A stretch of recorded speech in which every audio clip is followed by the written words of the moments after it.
What if I told you a single line in the 2005 rulebook nearly tore Formula One apart? A rule signed off in a quiet FIA meeting reshaped every lap of that season, pushed tyres past their limits, and helped trigger a 6-car start in front of a furious American crowd. This is the story of the regulation F1 would erase if it could, and the madness begins with understanding exactly what the FIA forced every team to live with in 2005.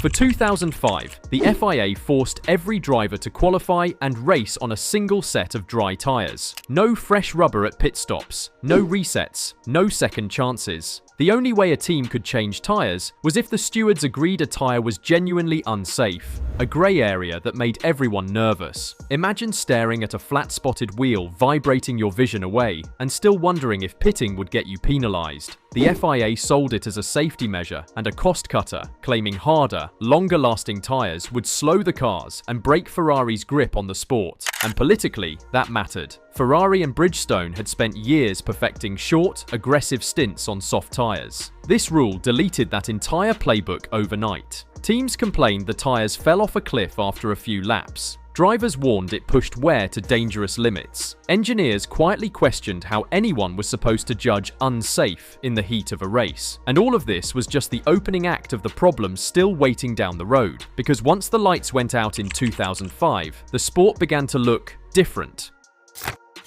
Drivers stopped attacking the moment the tyres hit temperature. Every lockup felt like a crime scene. A single flat spot could ruin an entire afternoon, so the grid tiptoed instead of fought. Lap after lap, you saw cars running seconds off their true pace, because pushing meant punishment, not progress. Fans expected F1 sprinting. What they got felt closer to endurance racing. Overtakes dried up. Moves that once defined the sport suddenly carried too much risk. You could hear it in the commentary. That awkward pause when a driver closed in, only to back out because the tyres might not survive the counterattack. Pit stops lost their magic too. No fresh tyre undercuts, no strategic gambles, just fuel, a quick release, and everyone returning to the same slow dance of conservation. Even Alonso, leading at Magny Cours, had to crawl through his final laps like he was guarding a secret rather than defending a win.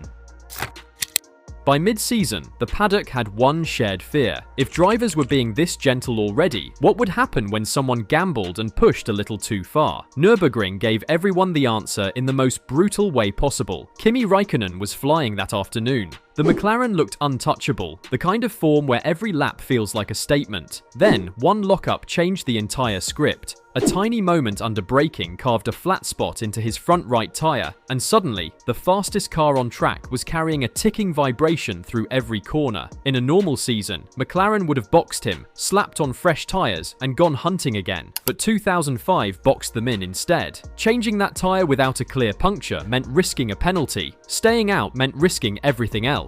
Lap after lap, the vibration grew. You could see the wheel bouncing, hear the low-frequency thump through the onboard, and watch the gap to Alonso shrink like a countdown clock. The MP420 wasn't just losing pace, the suspension was being pounded to its limit. By the final lap, Kimi's lead was barely a breath. He hit turn 1 at full commitment, and that was the moment the car gave up. The front right suspension snapped under the oscillating loads, throwing him off the track in a violent dust-filled spin that ended meters short of victory. Alonso swept past the wreckage and into the lead. Kimi climbed out unhurt, but the impact on the championship was immediate, and the paddock suddenly saw the rule in a new light. This wasn't tyre management anymore. It was Russian roulette dressed as strategy, and the next disaster waiting in line would make this one look tame. Because if Kimi's failure was a warning shot, Indianapolis was the full detonation.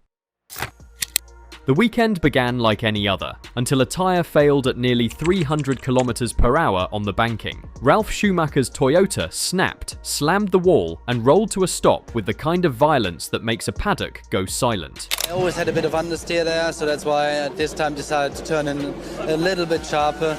And, well, unfortunately, this time the car... Michelin inspected his tyres, then inspected everyone else's, and the findings were the stuff every engineer dreads: cuts, blisters, structural weakness, and one chilling conclusion: these tyres could survive maybe 10 laps at full speed through turn 13. In a race that demanded 73, that single corner became the centre of a storm. Michelin flew in new compounds overnight, still unsafe. They begged for permission to use them. Denied. They asked the FIA for a temporary chicane to ease the load and guarantee safety. Denied again. The rulebook was a cage. A tyre change was illegal. A different tyre was illegal. A track alteration was illegal. And running flat out on tyres that might explode. Also illegal, because knowingly endangering drivers could violate local laws. The Michelin teams were trapped between sporting penalties on one side and genuine safety risk on the other. By Sunday morning, meetings were happening in every motorhome. Bernie tried to broker peace. Team bosses pleaded for a solution. Even Jordan and Minardi, the tiny Bridgestone teams, privately agreed to a chicane if it meant a real race. Ferrari refused, the FIA refused, and the clock kept ticking toward lights out. Then came the formation lap. One by one, 14 cars peeled into the pits, leaving only 6 on the grid. The grandstands erupted in disbelief, then anger, booing, thumbs down, beer cans thrown onto the track. A 100,000-strong crowd watched the biggest championship contenders park their cars and walk away. What followed looked like a slow-motion exhibition. 2 Ferraris, 2 Jordans, 2 Minardis circulating in a hollow procession. No battles, no suspense, just a sport collapsing under its own regulations while the world watched. And beneath the noise, a far sharper question lingered. How could Formula One let a rule push the championship into a moment like this? The answer sits in the wreckage left behind, a trail of warning signs that kept stacking up until the whole idea collapsed under its own weight. The first crack was safety. Drivers were forced into tyre gambles that didn't belong in a sport running at 300 km per hour. When veterans openly admitted they were driving through violent vibrations just to avoid penalties, the rule crossed a line. It asked teams to take chances they'd never normally take, and Nürburgring showed exactly where that road could lead. But even when cars stayed in one piece, the racing lost its spark. Tyre management smothered risk-taking. Overtakes faded. Strategies flattened. Grand Prix weekends felt like everyone was stuck in the same gear, waiting for the checkered flag rather than fighting for it. The ripple effect ran deeper. 2 tyre suppliers meant 2 different interpretations of endurance, and one of them snapped at Indianapolis. With no freedom to change compounds, tweak strategy, or adapt mid-weekend, a single miscalculation shut down an entire race. A rule meant to energize the sport ended up removing half the grid in the most public way possible, and underneath it all, the politics simmered. A regulation designed to reset competitive balance instead fractured trust between teams, suppliers, and officials, and the moment it backfired, no one was willing to defend it.